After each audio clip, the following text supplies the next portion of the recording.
12,000 சம்பளத்துல லேடிஸ்க்கு கூட பரவாயில்ல, ஜென்ஸ் எப்படி குடும்பம் நடத்துவாங்க?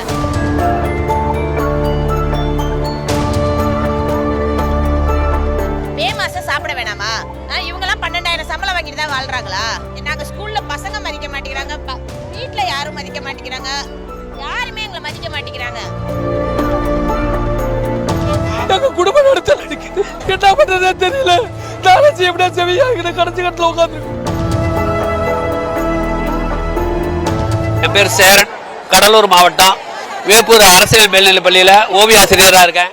நான் வந்து வாழ்க்கையில் வெளிநாட்டில் போய் வீணாக போனேன். இந்த நாட்டில் வந்து இந்த வேலைக்கு வந்து எப்படியாவது பர்மனெண்ட் ஆகிடணும். 5,000 ரூபா சம்பளம், அங்கேயும் 5,000 தான், இங்கேயும் 5,000 தான். என் வாழ்க்கை முன்னேறணும், என் குடும்பத்தை நான் காப்பாற்றணும்னு நினைச்சேன். ஆனால் எனக்கு 14 வருஷம் நான் கஷ்டப்படுறேன். என்னுடைய ஆசிரியர்கள் 12,000 பேர் கஷ்டப்படுறாங்க. ஒவ்வொரு போராட்டத்துக்கும் நாங்கள் 2,000 செலவு பண்ணிட்டு 4 நாள் 5 நாள் உட்காந்துட்டு போகிறோம். இந்த போராட்டம் கடைசி போராட்டம்னு நாங்கள் இதில் வந்து இதை கலந்துக்கிறோம். ஆனால் நாங்கள் அமைதியான முறையில் உட்காந்து தான் நாங்கள் இதை போராடிக்கிட்டு இருக்கோம். ஆனால் காவல்துறை என்னை உடனே எங்களை அரெஸ்ட் பண்ணி அடித்து இழுத்துட்டு போகிறாங்க. ஒரு சில காவல்துறை, எல்லாருமே இல்லை. எங்கள் ஆசிரியர் சொன்னாலே நாங்கள் மேலே ஏறிடுவோம். நேற்றுலாம் இழுத்துட்டு ஒரு ஆசிரியரை போய் பேண்ட்டு கிழிஞ்சு போச்சு, அவமானமாக இருக்க ஒரு பேண்ட் சட்டையை நாங்கள் காப்பாற்ற முடியல. பள்ளிக்கூடத்திலே நாங்கள் நிம்மதியாக வேலை செய்ய முடியல. நாங்கள் கடைசி போராட்டம்னு இந்த போராட்டத்தை அமைதியாக ஐயா இதெல்லாம் பார்த்துக்கிட்டு இருக்காங்க.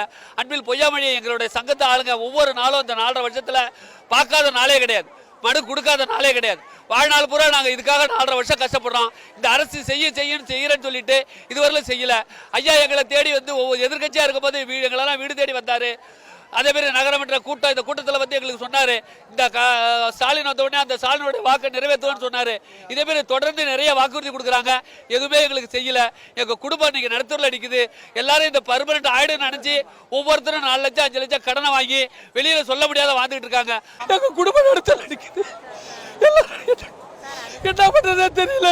நாளைக்கு எப்படியா செவியா கடைசி கட்டில உட்காந்துருக்கும்.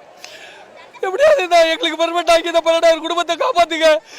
என்னை பத்தி போகல இல்லை, இந்த குடும்பம் காப்பாத்தி இந்த 12,000 பேரை வேலை வாங்குறவர்களும் நான் ஓய மாட்டேன். அகிலாண்டேஸ்வரி, சிவகங்கை மாவட்டம். எங்களை 5 நாள் ஆக்க கூட இவங்க இவ்வளோ யோசிக்கிறாங்க சார். அப்புறம் ஏன் சார் எங்களை பர்மனெண்ட் பண்ணுறேன்னு சொன்னாங்க? 12,000 சம்பளத்தில் லேடிஸ்க்கு கூட பரவாயில்ல, ஜென்ஸ் எப்படி குடும்பம் நடத்துவாங்க? மே மாதம் சாப்பிட வேணாமா? மே மாதம் எப்படி அவங்களாம் குடும்பம் நடத்துவாங்க? இவங்கெல்லாம் 12,000 சம்பளம் வாங்கிட்டு தான் வாழ்கிறாங்களா?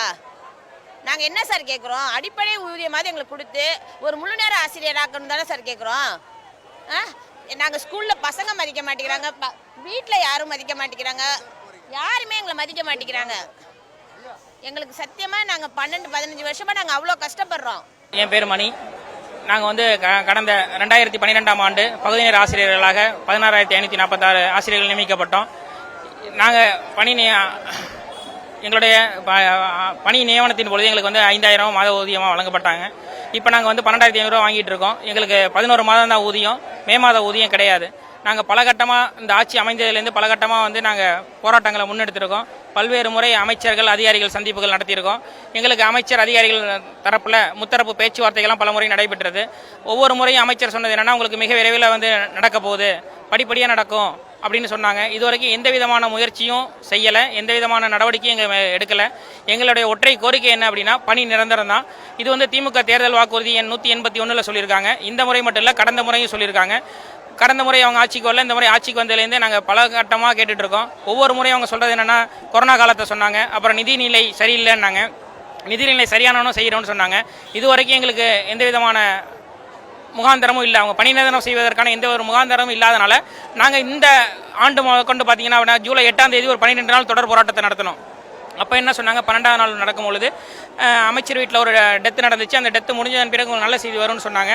அதன் பிறகு பார்த்தீங்க அப்படின்னா எங்களுக்கு ஊதிய உயர்வு வழங்கப்படும் அப்படின்னு சொன்னாங்க. இது வரைக்கும் எந்த விதமான நடைமுறையும் இல்லை.